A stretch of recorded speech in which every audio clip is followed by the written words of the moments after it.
Ready start. Digital व्यक्तिगत data संरक्षण नियमावली 2025 का मसौदा भारतीयों के लिए सूचनात्मक गोपनीयता का मूल अधिकार लागू करने की दिशा में काफ़ी देर से हुई एक प्रगति है। Supreme court justice KS. Puttaswamy बनाम भारत संघ के ऐतिहासिक मामले 2017 के जरिए इस अधिकार की पुष्टि कर चुका है। डिजिटल व्यक्तिगत डेटा संरक्षण अधिनियम को संसद से पारित हुए 1 साल से ज़्यादा हो गया है और इन मसौदा नियमों के जरिए उसे लागू किया जाना है। इस बात की पूरी संभावना है कि 7 साल के इस इंतजार का खामियाजा भारतीयों के डेटा की निजता को उठाना पड़ा होगा, क्योंकि यही वह अवधि है जब डिजिटलीकरण में तेज वृद्धि देखी गई।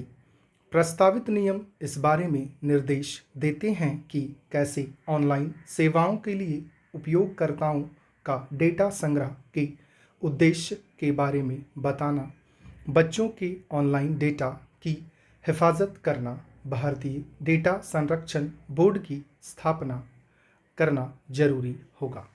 यह भी जरूरी होगा कि उन मानकों को तय किया जाए जिनका पालन करने से सरकारी एजेंसियों को अधिनियम के प्रावधानों से छूट मिलेगी और किसी डेटा अमानतदार द्वारा व्यक्तिगत डेटा का उल्लंघन होने पर पालन की जाने वाली प्रक्रियाओं का निर्धारण किया जाए।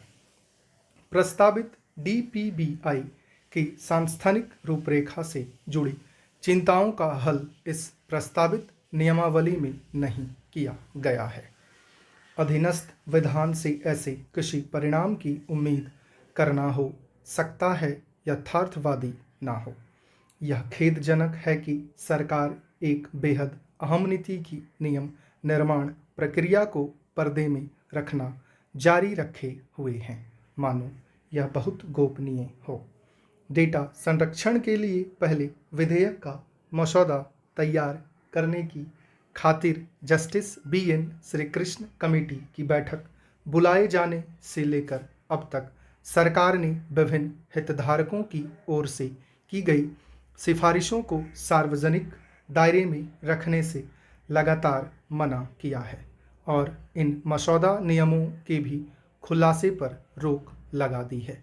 ऐसे कानून के लिए जहां व्यक्तिगत उपयोगकर्ताओं के साथ साथ बड़ी तकनीकी फर्मों का भी बहुत कुछ दांव पर हों, एक खुली विचार विमर्श प्रक्रिया जरूर